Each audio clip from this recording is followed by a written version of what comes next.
Buenos días, mi nombre es el doctor Boris de Gracia, trabajo en la unidad de cuidados intensivos del Hospital Calderón Guardia, San José, Costa Rica.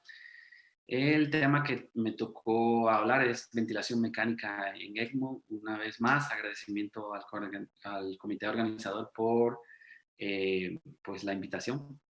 Entonces, para hablar de ventilación mecánica en ECMO, pues es importante siempre repasar un poco del concepto del soporte extracorpóreo, acordarse de que colocamos una gran cánula que usualmente utilizamos la configuración de venosa femoral.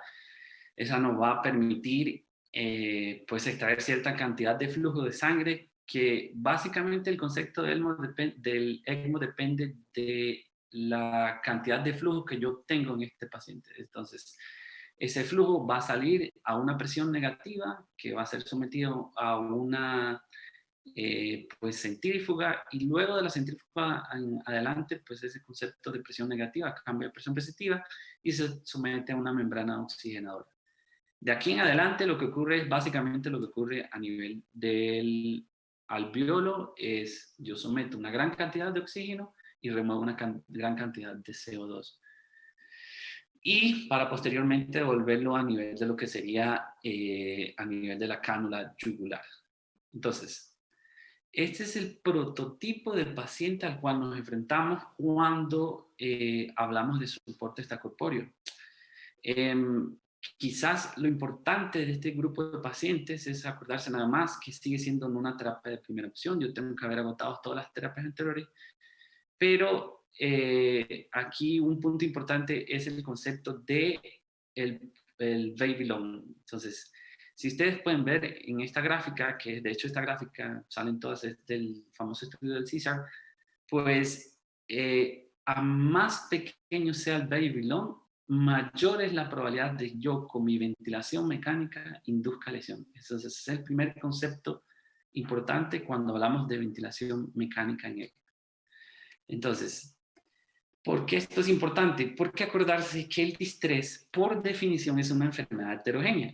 Al ser heterogénea, pues tenemos diferentes lugares, algunos alveolos que están colapsados, algunos alveolos que están sobreextendidos, y el concepto de ventilación mecánica es un concepto de presión, de fuerza, pero esa distribución no es homogénea. Partimos de un principio en donde yo trato de colocar un aparato que es homogéneo dentro de una enfermedad que es heterogénea. Probablemente lo que se va a inducir en ese concepto es pues más lesión pulmonar. Y de hecho eso está demostrado. Vean que inclusive con los parámetros que nosotros utilizamos, pues convencionales, que lo que hablamos de estrategia de protección alveolar con volúmenes tidales de 4 o 6 cc por kilo, vean que inclusive en esos volúmenes tidales de 4 o 6 cc por kilo, yo tengo hiperinsuflación pulmonar. Entonces, eso es importante. Y no solo cuando yo tenga volúmenes tidales tan bajos, inclusive con presiones mesetas que yo considero que no son lesivas, vean que estoy teniendo hiperinsuflación pulmonar. Entonces es importante el concepto de presiones traducidas en un circuito, que la enfermedad no es homogénea. Eso es un principio importante. Entonces, acordarse nada más que inclusive con volúmenes tan bajos, yo puedo inducir hiperinsuflación pulmonar. Inclusive con presiones mesetas bajas, yo puedo inducir hiperinsuflación pulmonar. ¿Y eso cómo lo demostramos? Pues básicamente, si se hacen como lo muestran este estudio, si se hacen estudios de los que serían la liberación de mediadores, todo lo que va de la mano con el biotrauma, cuando yo mido estos mediadores a nivel de lo que sería el VAL, pues todos los mediadores están aumentando, lo que nos habla de que existe un proceso inflamatorio inducido probablemente por cómo yo utilice la ventilación. Entonces es un concepto que va evolucionando. Y un concepto que va evolucionando, ¿por qué? Porque va de la mano de qué tanto yo puedo inducir mi daño en ese pulmón sano. Vean que básicamente esas zonas que yo creo que están sanas son las zonas de mayor actividad. Y si yo no mantengo una adecuada protección alveolar, pues lo que voy a hacer es que voy a transformar la enfermedad de manera más uniforme. Entonces ese es el primer concepto. Entre más pequeño sea el concepto de baby long, mayor mi probabilidad de inducir más lesión pulmonar. Entonces, ¿dónde entra pues la importancia del soporte extracorpóreo? La importancia del soporte extracorpóreo entra en que sí está demostrado que si yo tengo presiones, entre más baja sea mi presión de meseta, pues la mortalidad es mucho menor. Y quizás el soporte extracorpóreo lo que nos permite eso, es bajar la presión dentro del circuito para limitar esa liberación de mediadores y así limitar aún más mi proceso inflamatorio y mi proceso de mayor severidad a nivel pulmonar. Este estudio también nos demuestra que inclusive utilizar volúmenes tidales mucho más bajos, pues la probabilidad de sobrevida es mucho mayor. Vean que con 4 cc por kilo, la mortalidad es mucho menor. Esto, mantenerlo solo con estrategia pues ventilatoria es sumamente difícil. Entonces, ¿qué es lo que yo busco cuando coloco a un paciente en soporte extracorpóreo? Pues básicamente los 4 principios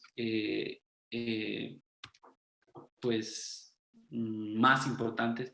Uno, minimizar la hipoxemia. ¿Con qué? Incrementando, aumentando nuestra presión parcial de oxígeno.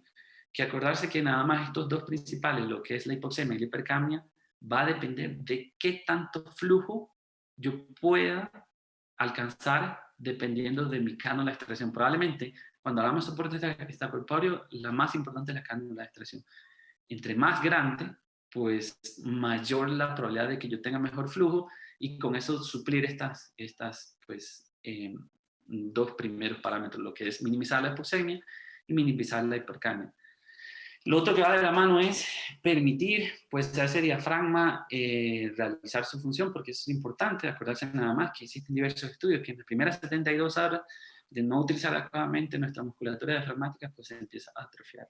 Y quizás el mecanismo principal, el mecanismo por el cual, inclusive en los estudios más recientes, por ejemplo, en el eolialismo pareciera que hubo una tendencia a marcar la diferencia, fue que nos disminuía el estrés al cual yo someto al pulmón. ¿Cuál? Disminuyendo básicamente todo lo que va mediado con la lesión inducida por la ventilación, el polotrauma, el barotrauma, el ateletrauma y el fiotrauma. ¿Cómo logro eso? Pues básicamente disminuyendo las presiones en el circuito. ¿Cómo? Disminuyendo el volumen tidal, disminuyendo la presión meseta, disminuyendo la frecuencia respiratoria y muy importante acordarse el driving pressure. Entonces son nuestros objetivos principales cuando yo coloco un paciente en soporte extracorpóreo, porque ¿cuáles serían mis fondos más importantes? Por un lado, reemplazar esa función pulmonar. ¿Para qué? Para permitir el descanso pulmonar, para limitar esa presión que yo ejerzo en ese circuito, para limitar esa lesión inducida por la ventilación que va de la mano y para limitar ese biotrauma que probablemente es el mecanismo más importante. ¿Hasta qué? Hasta que ocurra la recuperación pulmonar. Porque la ventaja que tiene el ECMO venoso es que probablemente pues, la cuestión de días no es tan importante como para el ECMO venoarterial. Entonces, acordarse que mi mecanismo principal es limitar todo esto que va de la mano, que es el ateletrauma, el volutrauma, el barotrauma, el biotrauma y un concepto pues más reciente es el concepto del ergotrauma. Entonces yo al limitar estas injurias que yo provoco, pues voy a disminuir el proceso de disfunción orgánica que va de la mano. Entonces, ¿cuáles serían mis objetivos principales en ventilación mecánica? Son 3 principales: disminuir las presiones, utilizando volúmenes sumamente bajos y preservando la función diafragmática. Como dice un autor, fácil de decir, pues no tan fácil de hacer. Y no tan fácil de hacer porque vamos a ver, lo que les traigo es como la evidencia en los estudios pues más grandes. Porque ahorita mismo la gran desventaja que tiene la ventilación mecánica en ECMO es que no se ha llegado a un consenso. Existen una serie de recomendaciones y pues cada lugar va a adaptar a su realidad, a lo que se sienta más familiarizado. Yo les traigo un ejemplo de lo que es lo que utilizamos en la unidad y el por qué lo utilizamos dentro de la unidad, pero voy a tocar todo el tema sobre lo que utilizan también pues, el resto de las unidades. Un concepto muy importante que es el concepto de poder mecánico. toda cosa que me disminuya a mí ese poder mecánico, pues va a tener un efecto beneficioso a nivel pulmonar. Si nos acordamos y detallamos la forma del poder mecánico, las tres cosas que más incrementan el poder mecánico en orden, lo primero sería el volumen tidal. Vean que el volumen tidal probablemente es el más importante. Con solo disminuir el volumen tidal, pues yo voy a limitar el poder que le estoy ejerciendo mecánicamente a ese pulmón. El segundo, y que siempre se nos olvida, es la frecuencia respiratoria. Por ahí menciona un autor y que no es lo mismo, pues, recibir, como un ejemplo, 22 veces golpes en la cabeza a recibir 36 golpes en la cabeza. Entonces, la frecuencia respiratoria siempre se nos olvida, pero vean que es la segunda más importante dentro de lo que sería el poder mecánico. Y la tercera, pues, el PIP. Entonces, si yo modifico estos tres factores, voy a garantizar que mi paciente no le induzco más lesión pulmonar y voy a garantizar que ese pulmón va a reposar, con lo que me va a permitir ganar el tiempo hasta que recupere la recuperación pulmonar.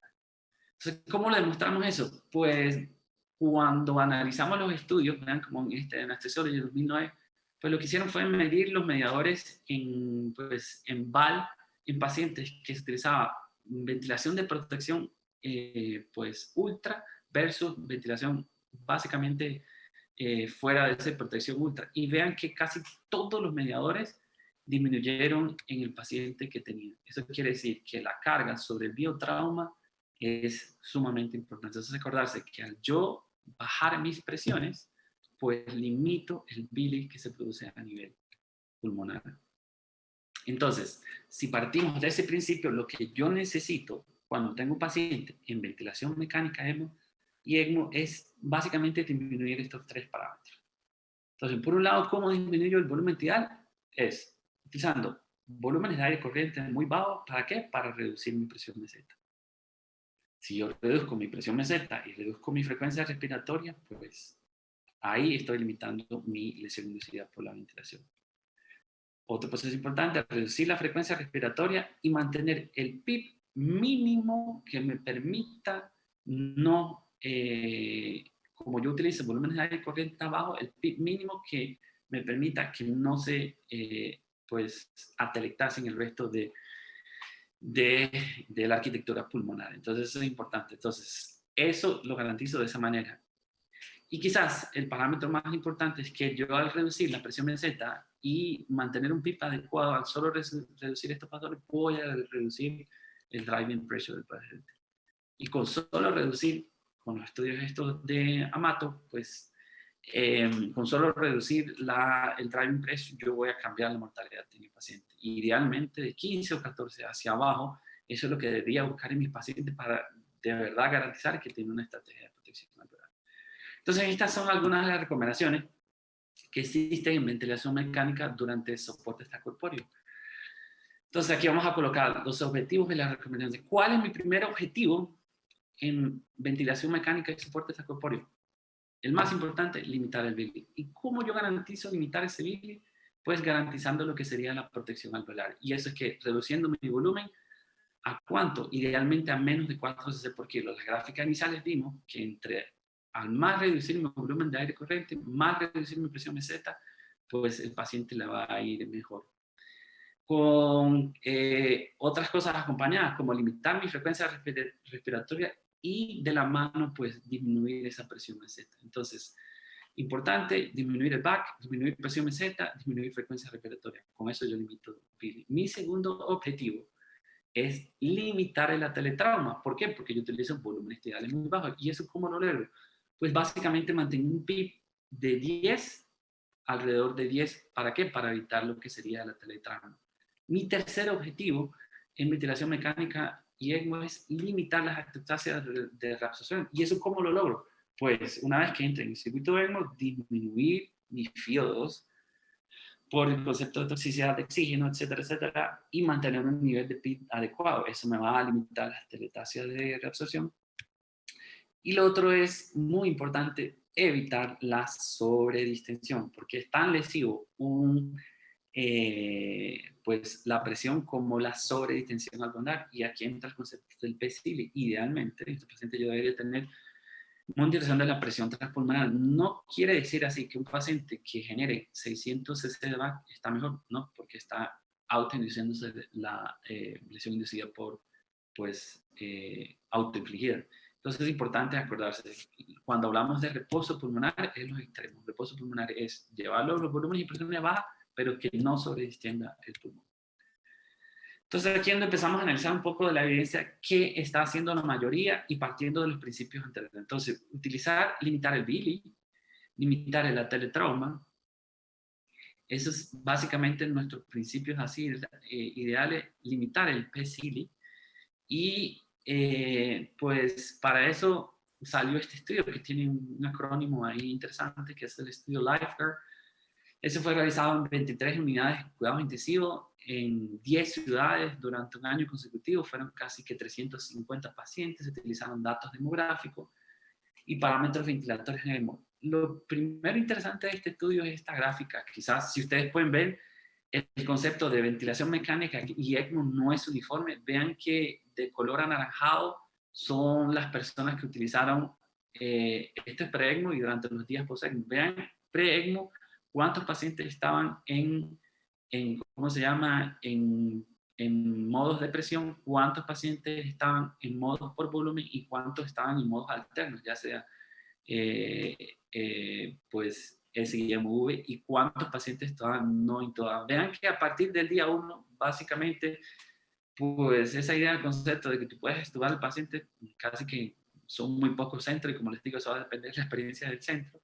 Pero ven que la gran mayoría se acomoda a modos por presión y a medida que va avanzando quizás empiezan a aparecer los modos pues tipo APRV y otra. Entonces esto es importante, no existe un consenso, básicamente todos parten del mismo principio, es presiones bajas, mantener un PIP que evite el trauma el tiempo que sea necesario para que se dé la recuperación pulmonar. Entonces, lo interesante de todo esto es, por ejemplo, el estudio OLEA, que es lo que tenemos pues más importante. En el estudio OLEA utilizaron dos pues, métodos principales. Utilizaron el volumen assisted control y el APRV. En el volumen assisted control utilizaron la FiO2 más baja.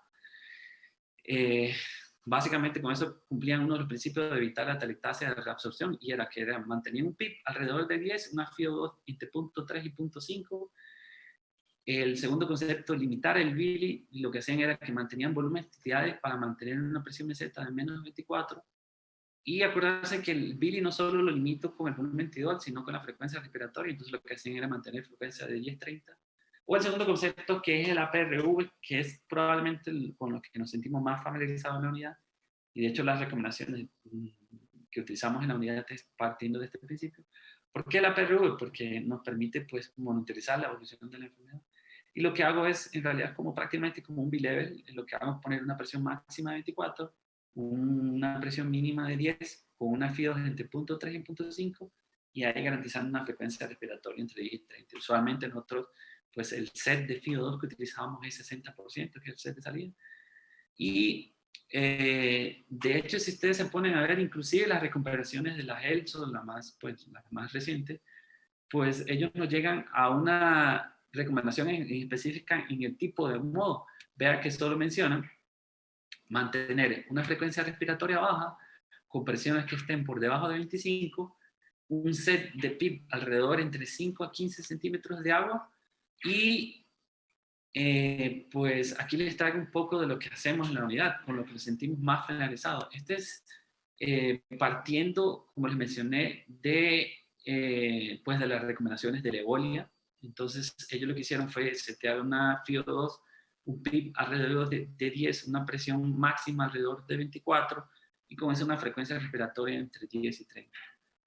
Entonces, ¿en qué modo? En APRU. Eso es lo que utilizamos en la unidad, por eso les menciono, digamos, esto. Este es el prototipo de pacientes y el set que utilizamos. Vean que una concentración de oxígeno hay alrededor de 60 para limitar lo que sería toxicidad de oxígeno. Y además, un PIP de 10 para evitar ese teletrauma, una P alta pues que está alrededor de 24, que con eso pues voy a garantizar la diferencia entre el PIB y esa meseta que anda alrededor de 14 centímetros de agua, y una frecuencia respiratoria que puede andar entre 10 y 30, que vean que usualmente anda por ahí alrededor de 20. Entonces, este es el prototipo que utilizamos pues básicamente a la unidad, y aquí les traigo un ejemplo de un paciente que pues se manejó en la unidad. Entonces, nosotros lo que hacemos es que tratamos de mantener estos parámetros según las recomendaciones de LEOI. ¿Hasta cuándo? La mejoría la vamos viendo en cambio de la extensibilidad, en cambios radiográficos y cambios en el volumen de aire corriente. Entonces eso nos permite pues el modo que utilizamos. Interesante de este cuadro, pues que de este paciente fue que tuvo 67 días en ECMO venoso. Inicialmente pues uno de los que más tuvimos en ECMO con esta hora del COVID, pues básicamente es como un estándar, son running prolongados. El que más hemos tenido en la unidad es de 147 días. Pero este es un traslado que se fue a buscar en vía aérea a otro hospital. Él tenía más o menos 10 días de ventilación, pero no más de 7 días de ventilación lesiva. Una paciente joven, posparto, por lo que se decidió ir a buscar. Entonces, aquí podemos ver la evolución del paciente. Estuvo 10 semanas en él. Entonces, aquí vamos a ver el concepto de reposo pulmonar y qué es lo que vamos utilizando. Esta es la típica placa inicial del paciente con distrés severo, configuración yugulofemoral. Vean que inicialmente con ese set, pues solo generaba 3.9 cc de VAC. Inclusive en la segunda semana no generaba nada y el ventilador solo da alarma, por lo que lo pagamos. Ahí a nivel de la tercera semana se empieza a ver un poquito más de aire a nivel radiográfico, un poquito más de volumen de aire corriente, quizás un cambio ahí leve en la distensibilidad. Por ahí de la sexta semana un poquito más de volumen de aire corriente nos permitió iniciar lo que sería el proceso de rehabilitación. Y ven que empieza a generar un poquito más de volumen de aire corriente, cambios en la distensibilidad hasta llegar a volúmenes de aire corriente pues mucho más elevados. Este paciente en total nos duró 10 semanas y quizás es un ejemplo para poder hablar de lo que es el concepto de ventilación mecánica, es reposo, las semanas que sean necesarias hasta que ese pulmón tenga la capacidad de recuperabilidad. Siempre es importante acordarse de que cuando yo tengo un paciente en soporte extracorpóreo, tener pues un plan delimitado mentalmente en el sentido de que mantengo protección alveolar, mantengo flujo suficiente, evito con infecciones y probablemente eso me va a llevar a una mejor evolución con respecto al paciente. Y acordarse nada más que, como les insisto, todo soporte extracorpóreo, creo que esta gráfica ejemplifica bien, quizás uno ve solo una parte, pero de camino van errores que probablemente uno aprende y van de la mano. Eso es básicamente. Muchas gracias.